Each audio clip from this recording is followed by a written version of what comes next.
Charles Leclerc, who described the French Grand Prix as one of the most challenging races of his career, drove Ferrari to its first zero finish of the Formula One season. The French Grand Prix weekend was an abject disaster as both Ferrari's cars battled and failed to score any points. Mattia Binotto, team manager, claimed that these challenges aren't wholly unexpected, given that the crew has known them for 2 years. What circumstances are making it worse? Why and what is happening with Ferrari? Let's find out in this video. Hello and welcome back to our YouTube channel. Today we are going to be talking about a very interesting topic. Ferrari is facing big challenges. It is in serious trouble for the French Grand Prix. Don't forget to subscribe to our YouTube channel and also press the bell icon so you can get notifications about our upcoming latest video. Let's start. Although Charles Leclerc didn't think the team would be very competitive this week at Paul Ricard, I don't think they thought it would be this bad. In Monaco and Baku, Charles Leclerc had secured back-to-back pole positions. The Italian team was left empty-handed after the French Grand Prix. Nothing. Zip.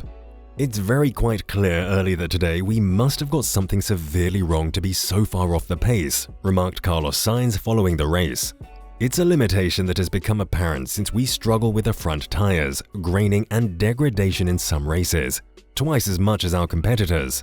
Carlos has been worried about this since the beginning of the season due to issues in Portugal and Spain comparable to his.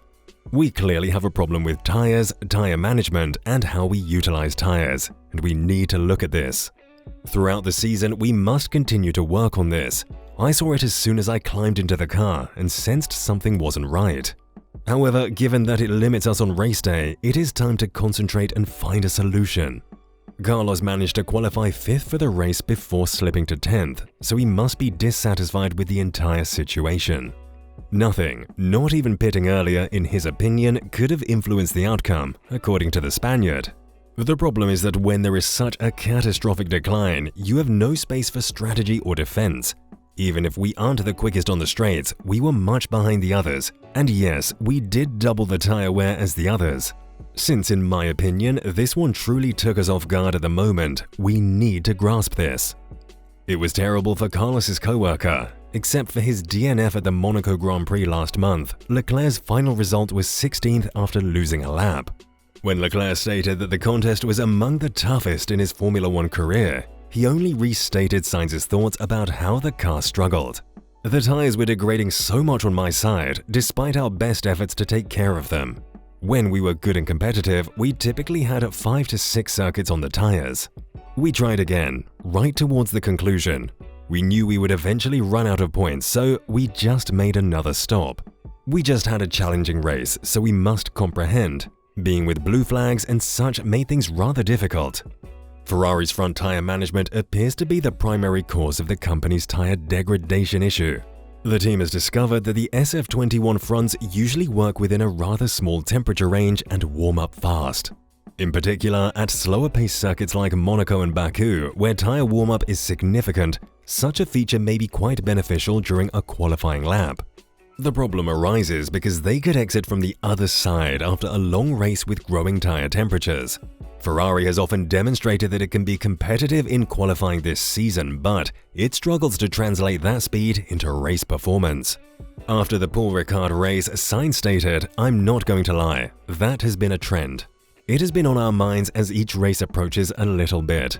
We know that we have a little more difficulty in the races than in qualifying. However, I have to admit that this problem hasn't arisen on a few weekends this year.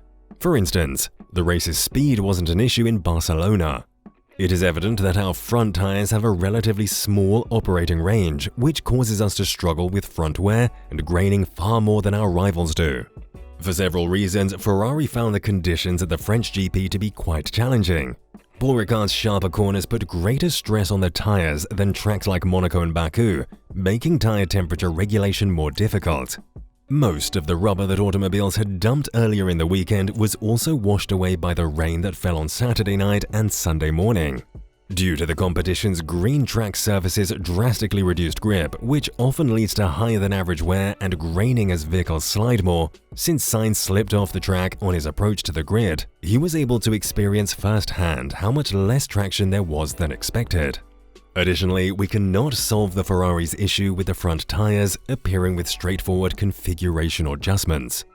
According to team president Matteo Binotto, the problem can only be resolved in the medium to long term, with some significant changes to the car's components. Can we solve the problem with a straightforward update to the current vehicle? We can make improvements, but I also believe that hardware changes, such as those to the rims, are necessary to resolve the issue fully. At that point, I think it's more important that we try to understand it and come up with answers for the next year. I think that this issue could come up again at certain events, but not all of them. It is due to the track and the weather, but because it will happen again, we must be prepared to handle a situation like this should it occur again. It virtually shows that Ferrari is burning its front tires when the reference to the wheel rims is made.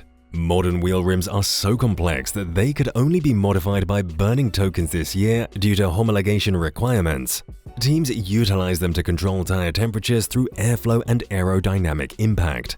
Ferrari could have gone too far in its pursuit of aerodynamic advantages at the price of heat evacuation, resulting in the rim and as a result the tires being hotter than the team would have liked. Ferrari is aware of what went wrong in France, but it now needs to spend a lot of time analyzing why it was so horrible and what it can do to avoid a repeat over the next several days. Binotto referenced, "We must return, review the information, brainstorm, and run some simulations. We'll likely have to complete some of that as part of our homework." So guys, this is pretty much it. Please let us know in the comments below the improvements Ferrari must make to win the next French Grand Prix. Do you believe Ferrari will win the upcoming Formula 1 World Championship? Don't forget to give a thumbs up. We'll be back with another video. Till then, take care.